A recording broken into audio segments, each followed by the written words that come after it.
תודה לך. שימו לב, הזדמנות של הרגע האחרון, תתרכזו. 12/12/2012, ברגע האחרון מתפנה אולם, בדיוק מיד נבין את הנסיבות. אנחנו מדברים עם בעל האולם שי דוד. שלום. רפי, ערב טוב, מה שלומך? אני סטנדרטי, אתה יודע, לא קראתי שום דבר חריג בתאריך המיוחד. כן, גם אנחנו סטנדרטי. אצלנו קרה משהו חריג מאוד. אני יודע. תגיד, שהכרת אותם, הם נראו זוג אוהבים, או כבר יכולת להבחין באיזה בקיאים? לא, הם היו זוג כמו כל זוג. חמודים, נאהבים, מתרגשים מאוד. והופתעתי לקבל את ההודעה ביום שני בבוקר. מה, בטלפון או שהיא מתייצבת אצלך שם פיזית?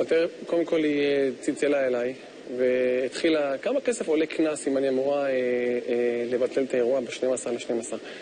אמרתי לה, 100%. אז היא אמרה לי, אוקיי, אני אתן לך תשובה עוד שעה. אמרתי לה, את בטוחה, הכל בסדר? היא אומרת לי, יש בעיות, אני אצור איתך קשר. טוב, בשעה 9:30 בערב היא הגיעה אליי, יחד עם אחותה, ועצובה מאוד, בוכייה אפילו, והחליטה שמבטלת את האירוע. הופתענו, כל הצוות שלי פה היינו בהלם, כי זה לא אירוע שגרתי, אתה יודע, 12/12, עובדים על זה הרבה זמן, אנשים פשוט נלחמו על התאריך וביקשו אפילו לשלם המון כסף עבור זה שהיא תזוז מהתאריך ליום אחר, והיא לא הסכימה, ולשיא תדהמתי זה קרה בסוף. אני מבין שהצעת לה לנסות לעשות סולחה, הסכמת להתגייס לטובת העניין. ביקשתי ממנה, הצעתי לה, אמרתי לה, אני אזמין לך זר פרחים, שמפניה, נשב ביחד, נדבר, נשלים, יש מתח לגיטימי, אצל כולם זה קורה. ובואי נעשה סולחה, שלום בית, זה חשוב מאוד.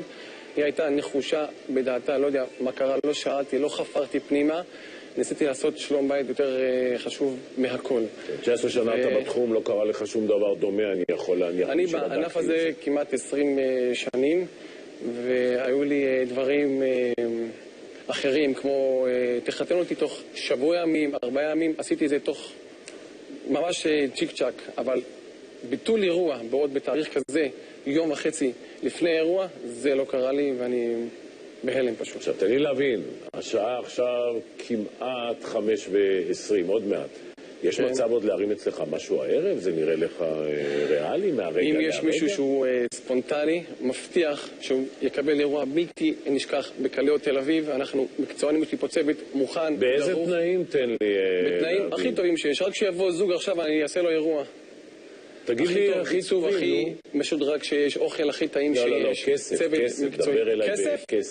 כסף, כמעט בכל מחיר. אוקיי, הנה, רפי, אני אומר לך, כמעט בכל מחיר, כל זוג שיבוא היום, בשעות הקרובות, אני מתחייב לאירוע מושלם בקליות האלה. איזה יופי, אם לא אתה חוגג לבד, מרים עם עצמך כוסית ב-12/12/2012. מזמין אותך ואת כל צוות ערוץ 10, להגיע לפה להרמת כוסית ל-12/12. שי דוד, תודה רבה לך.